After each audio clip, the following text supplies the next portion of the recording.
Muslim men are allowed to marry 4-5 times, I think, and they don't require their wife's permission, the first wife's permission to marry, correct me if I'm wrong, to marry more number of times. So I actually don't see any logic in this because I believe it's one man, one woman. That's the institution of marriage.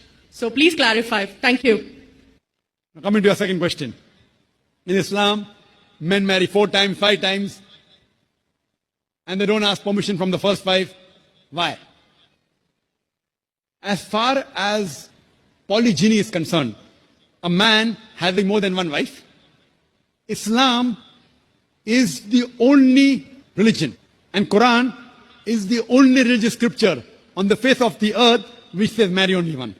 There is no religious scripture besides the Quran. I'm a student of comparative religion, which says marry only one. There is no verse in the Bible, no verse in the Bhagavad Gita, no verse in the Veda which says marry only one except the Quran.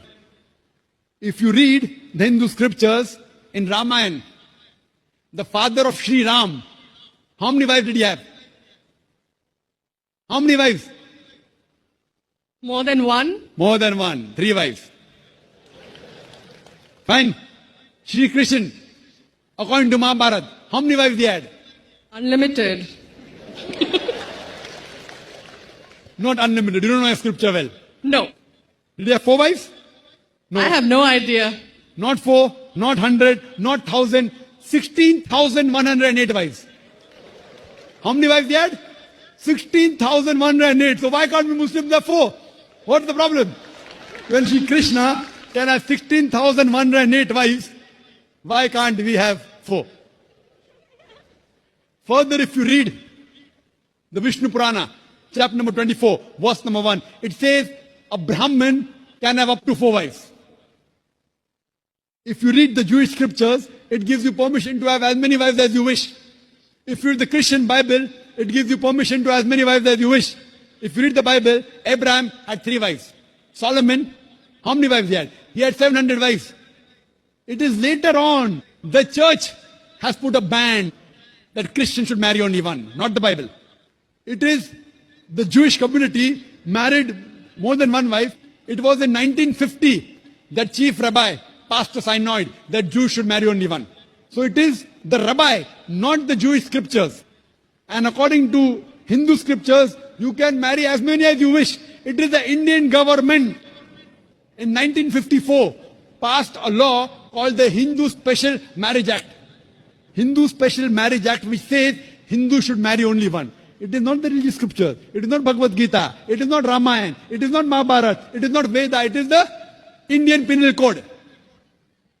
The Indian government, which has passed a law in 1954 that Hindus should marry only one. But according to the statistics of the status of the woman in Islam, if you read the government documents on page number 66, 67, it says that Muslims do polygamous marriages. You know what is the percentage in India? 4.3%. How much? In India, 4.3% of the Muslim men do polygamous marriages. The statistic between 1951 to 1961. Hindus, how many? 5.06. 0.7% more than the Muslims in India. According to the Indian government, even though it is prohibited according to the Indian law, yet they do more polygamous marriages than the Muslims. Why? Now, let's analyze what does the Quran say. Quran says in Surah Esas, chapter 4, verse number 3, marry women of your choice in 2s, 3s or 4s. But if you can't do justice, marry only one. This statement, marry only one, is only given in the Quran and no other religious scripture. It says, marry women of your choice in 2s, 3s or 4s. But if you can't do justice, marry only one. So if you want to marry more than one woman, one of the criteria of the Quran is you should do justice. If you can't do justice, you should marry only one. Now, what are the reasons, logical reasons a person can think that why has Islam permitted certain men to have more than one wife? Many non-Muslims think it is fard, it is compulsory for a Muslim man to have more than one woman, to have more than one wife. It's not compulsory, it's optional. It's not fard, it's not compulsory. How many Muslim men do you know who have more than one wife? How many do you know, sister? How many do you know? A few. How many? A few Few again. means 1, 2, 3, how many? Yeah, at least about 3. About 3. Have you heard of Dharminder? Yeah. How many wives he has? 2. Muslim or non-Muslim? Non-Muslim. Non-Muslim. Your previous chief minister, what's the name? Jayalalitha. Yes. Hindu or Muslim? Hindu or Muslim? Hindu. Hindu, fine. Now these are famous personalities. Fine. How many famous personalities you know in India who have got more than one wife? The 3 you know may be locality, fine? Yeah. Local, maybe friend in your neighborhood, maybe your colleague. In India, there are more non-Muslims having more than one wife than the Muslims. Now let us understand what are the logical reasons. Come back to logic now. Now, by nature, if you ask any medical doctor, he will tell you, male and female are born in equal proportion. Girls and boys are born in equal proportion. But any medical doctor, any pediatrician, any children doctor will tell you that the female sex, the female child is stronger than the male child. That's the reason there are more deaths in the male children as compared to female children. So in children's age itself, the female children are much more than the male children. As life goes on, there are people dying due to accidents, due to alcoholism, due to war. There are more males dying as compared to females. Today, if you analyze in the world, there are more females in the world as compared to males. There are few third world countries like India where the male population is more than the female population. And do you know why? The reason is because of female feticide and female infanticide. According to an article, a program which came on BBC by the name Let Her Die, the program was assignment. There was a British reporter by the name of Emily Buchanan. She comes to India and she says that every year in India, more than 1 million fetuses are being aborted after they identified that they're females. She says more than 3,000 every day. You multiply, more than 1 million every year. According to the Tamil Nadu government hospital report, she gives the statistics, out of 10 female born alive, do you know how many are put to death? 4. Sister, did you know that? Tamil Nadu, your state, your beloved state, according to the government statistics, out of 10 females born alive in the government hospital, 4 are put to death. There are billboards put in Rajasthan and here, which says that spend 500 rupees and save 500,000 rupees. You know what does it indicate? Spend 500 rupees, do ultrasonography, do amniocentesis, identify the child you're carrying is a female, abort her, and save 5 lakh rupees, 500,000 rupees. Maybe a couple of 100,000 upbringing her, and the remaining 100,000 in dowry. If you stop this evil practice in India, our beloved country, stop the female infanticide, stop the female feticide. Even in India, the population of female will be more than the male population. If you see the rest of the world, if you see New York alone, there are 1 million females more than males. In USA alone, there are 7.8 million females more than males. In UK alone, there are 4 million females more than males. In Germany alone, there are 5 million females more than males. In Russia alone, there are 9 million females more than males. And God alone knows how many millions of females are more than males throughout the world. Suppose I agree with your philosophy, sister. You said, 1 man, 1 woman. If I agree with you, sister, with your philosophy, 1 man, 1 woman. And suppose my sister happens to be in America, or your sister happens to live in America. And suppose the market is saturated. 1 man, 1 woman, saturated. Yet there will be 7.8 million females who will not find life partners.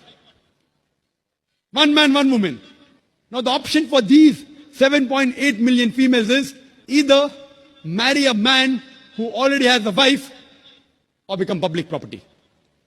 You say, Dr. Zakir Naik, public property, such a harsh word. Sister, it is the most sophisticated word I can use. I cannot use a more sophisticated word than public property. According to the studies of America, do you know, on an average, a man, before he settles down with a wife, he has 8 different sexual partners. Do you know that? On average, 8. Some may have 1, some may have 10, some may have 28 sexual partners before he settles down with one. So the only option remaining, so if my sister happens to live in America, or if your sister happens to live in America, and the option is given to her, and suppose the market is saturated, every man has found a woman for himself, And unfortunately, my sister, or if your sister happens to be one of the women who has not found a life partner, the only option for them is either marry a man who already has a wife or become public property. Any modest woman would opt for the first. Sister, what would you opt for your sister? Marrying a man who already has a wife or become public property? My sister's too young to be married. So. When she grows up and if she happens to go to America, or if you happen to be in America, Third choice. what would you prefer for her? You're the elder sister. Would you prefer her becoming public property or marry a man who already has a wife and get equal rights? In Islam, if you have a second wife, you give equal rights. In America, the public property has got no rights. She's degraded. She's dishonored. In Islam, she has the equal right. She gets honor. What would you prefer for younger sister when she grows up? Sometimes it's difficult to speak the truth, sister, correct? Especially in front of such a large audience. Anyway, I've got your answer, sister. Thank you. And your silence speaks for that. So that's the reason in Islam, sister, men have been allowed to marry more than one wife is to protect the woman, not to degrade her. Regarding a question, is it compulsory that the husband should take the permission of the wife? It's not compulsory because if she wants to protect, if that man wants to protect another woman, a normal woman, I agree with you, sister, no woman under normal circumstances would like to share the husband. You have to agree. This is human nature. But if the woman is a good Muslimah, is a good Muslim woman, what she says, let a small loss take place to prevent a big loss. She will say, I know sharing my husband is a loss for me, but I would prefer letting a small loss take place for me to prevent my sister becoming public property. She's a good human being. So she would surely give permission to the husband to marry a second woman, if she's a good Muslim woman. But taking permission is not fard, it is preferable. But at least informing is a requirement so that he does justice between the two wives. Hope that answers the question, sister. Thank you.